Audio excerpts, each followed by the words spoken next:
kita banggakan yaitu para al-ustadz dan ustazah yang sempat hadir pada subuh kali ini. Baiklah, langsung saja sebelum kita mulai acara kita pada subuh kali ini, marilah kita awali dengan membaca Bismillahirrahmanirrahim. Selanjutnya yaitu acara inti, yaitu pembacaan kultum yang akan disampaikan oleh Ustadz Rehan. Kepadanya kami silakan.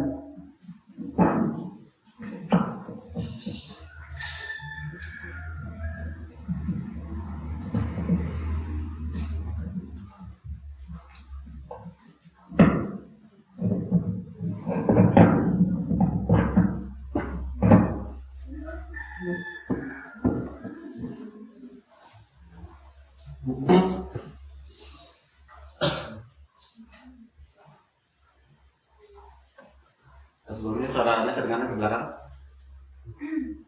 Yang di sana juga jelas ya? Bismillah, Assalamualaikum warahmatullahi wabarakatuh.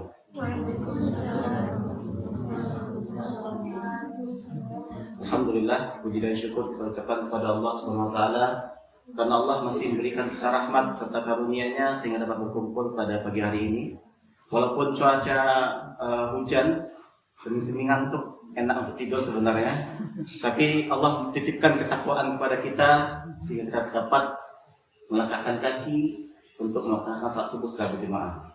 Salawat bersama-sama kita ucapkan kepada Nabi Muhammad sallallahu alaihi wasallam, kemudian kata Allahumma shalli ala Muhammad wa ala ali Muhammad.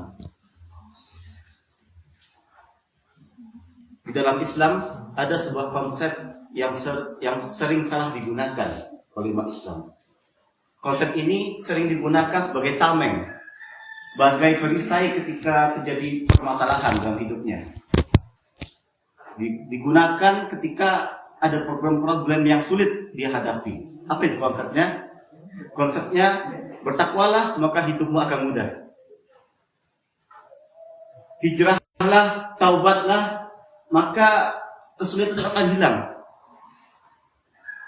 Dikatakan ketika ada orang baru hijrah anak muda baru hijrah atau anak muda baru taubat, dia berkeyakinan kalau dia itu bertaubat, dia itu hijrah, mudah hidupnya. Nah, konsep ini salah fatal sebenarnya. Kenapa konsep ini salah fatal? Ayo kita cari tahu dari sebuah kisah. Dikisahkan zaman dulu ada seorang pedagang tahu. Pedagang tahu kerjaannya setiap hari buat tahu. Dibuatnya tahu pagi hari, dibawanya ke pasar. Dia tinggal di sebuah desa, lumayan jauh dari jalan raya menuju kota. Setelah dia buat tahu, dibawanya tahunya itu berjalan di pematangan sawah. Kalau teman-teman tahu pematangan sawah itu, sawah kan nanti ada pembatasnya, kecil pematangan. Jadi setiap pagi dia bawa tahunya melewati pematangan sawah sampai nanti di jalan raya.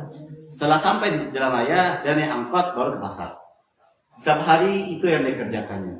Rezekinya lancar, alhamdulillah, laku tahunya. Dia sering bersyukur kepada Allah, semakin rajin ibadahnya, wajar. Kenapa? Karena rezekinya lancar. Semakin untung, siapa yang tidak akan bersyukur kepada Allah? Namun suatu ketika, saat dia sedang bawa tahunya di pematangan, dia tergelincir, jatuh wadah tahunya, tumpah, hancur berserakan tahunya. Saat itu dia kesal dia. Dia berkata dalam hatinya, malang sekali nasib saya, jatuh, hancur tahu saya. Tapi masih ada beberapa tahu yang masih utuh. Dipungutnya lah tahu tersebut, serta yang hancur dipungut, kemudian dibawa lagi. Lanjut dia jalan di pemandangan sawah. Sampai di jalan raya, dia menunggu angkot yang biasa dia naiki ke pasar, ternyata udah pergi. Semakin kesal hatinya. Udah jatuh, ketimpa tangga lagi. Gak ada laku tahu yang bisa dijual hari ini. Mengutuk dirinya. Bahkan dia dalam hatinya mengutuk Allah. Jahat sekali Allah. Dia udah rajin ibadah, sudah bertakwa kepada Allah. kok malah jatuh, hancur tahunnya, kebanyakan ternyata angkot yang biasa dia bawa pergi juga. Malang sekali, percuma saya ibadah kepada Allah. Sering kita kan seperti itu, tempat ada musibah, ada bencana, kita kutuk Allah, kita salahkan, kita udah rajin gitu. Udah rajin ibadah, udah rajin sholat, rajin baca Al-Quran, kita salahkan Allah. Nah, dari kisah ini kita dapat belajar. Pakai mic itu aja.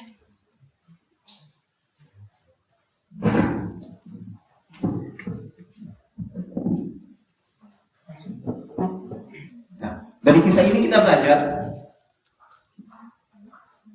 ternyata orang yang bertakwa itu ujian hidupnya nggak hilang.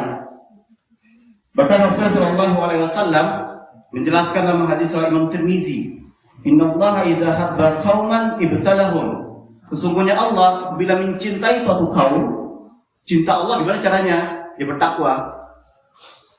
Ibtalahum, Allah uji dia.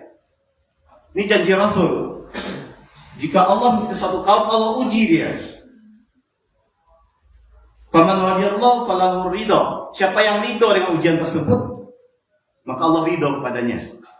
Wa man saqita falahu saqat. Siapa yang murka, tidak suka dengan ujian tersebut, maka Allah murka kepadanya.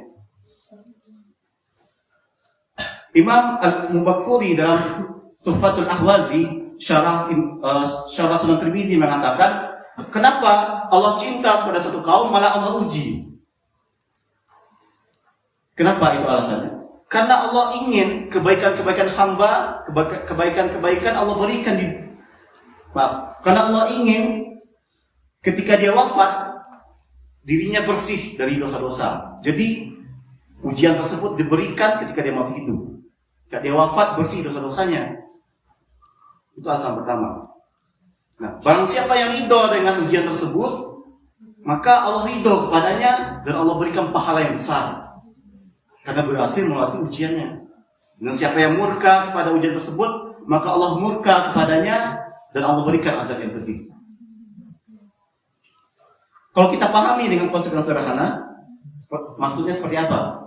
Jika ada seseorang yang sedang jatuh cinta, dua orang kekasih yang saling mencintai, otomatis pada dasarnya dia akan menguji apakah cinta kekasihnya itu murni, jujur, atau cuma gombalan gitu, gombalan belaka. Diujinya kesabaran si cowok.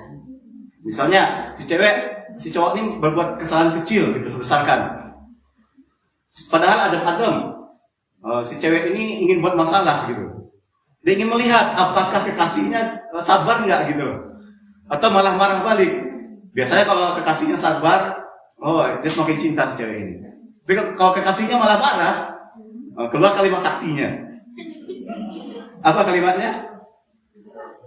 Kita putus gitu ya. Atau kalau istri pada suaminya, abang pulangkan adik abang ke orang tua adik. Nah, itu manusia loh. Manusianya seperti itu. Apalagi Allah yang tidak sama seperti manusia sifat-sifatnya.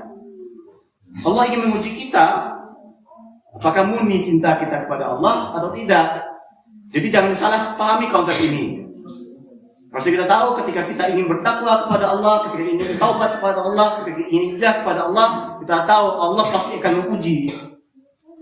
Tapi jangan disalahpahami juga.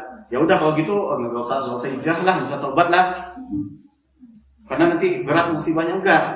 Allah telah menjanjikan dalam firman-Nya Al-Insyirah ayat 5-6. A'udzubillahi minasyaitonir rajim. Fa inna ma'al usri yusra, inna ma'al usri yusra. Di sini Allah menggunakan al-usra itu isim ma'rifah. Fa inna ma'al usri yusra, inna ma'al usri yusra. Al-usra kesulitan itu isim ma'rifah. Sedangkan yusra kemudahan itu isim nakirah.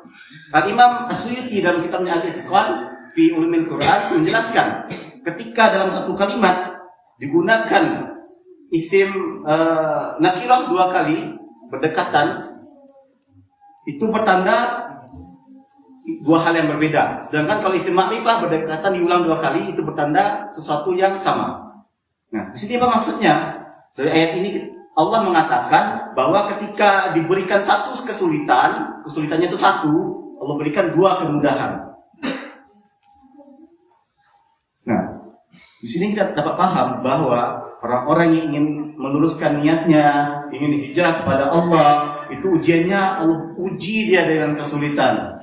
Jadi jangan salah artikan. Kalau kita salah memahami ini, nanti kita kecewa karena setelah taubat kepada Allah, kita kecewa kita telah berhijrah kepada Allah, dan kita malah balik futur, balik maksiat dan sebagainya. Dan ingat lagi, ketika Allah beri ujian, ada dua kemudahan yang Allah berikan.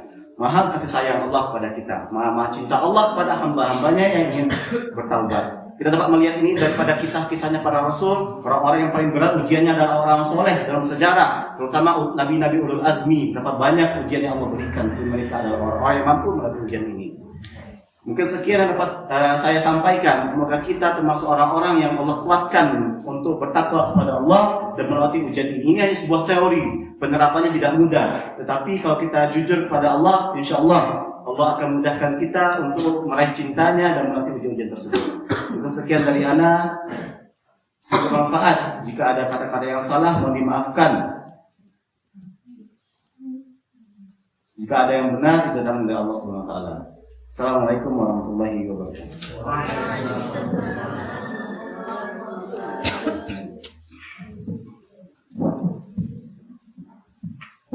Terima kasih kepada Ustaz Rehan yang telah menyampaikan kultum yang sangat bermanfaat untuk kita semua.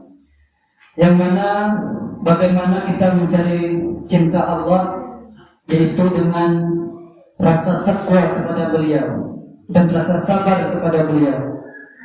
Bagaimanapun Allah telah memberikan kita berbagai cobaan, berbagai rintangan, marilah kita menghadapi itu semua dengan rasa syukur dan rasa sabar. Sebagaimana dapat kita kiaskan kepada ustadz dan guru. Ustadz memberi cobaan kepada gurunya, kepada muridnya, memberi hukuman kepada muridnya. Sama-sama kita ketahui bahwasanya guru tersebut sayang kepada muridnya, karena muridnya masih dalam perilaku yang tidak baik, yang telah lonceng kepada syariat-syariat Islam. Mungkin inilah acara kita suku kali ini. Marilah kita tutup dengan mengucap alhamdulillah. Saya sebagai MC, kalau ada kata-kata saya yang salah, saya mohon maaf. Assalamualaikum warahmatullahi wabarakatuh.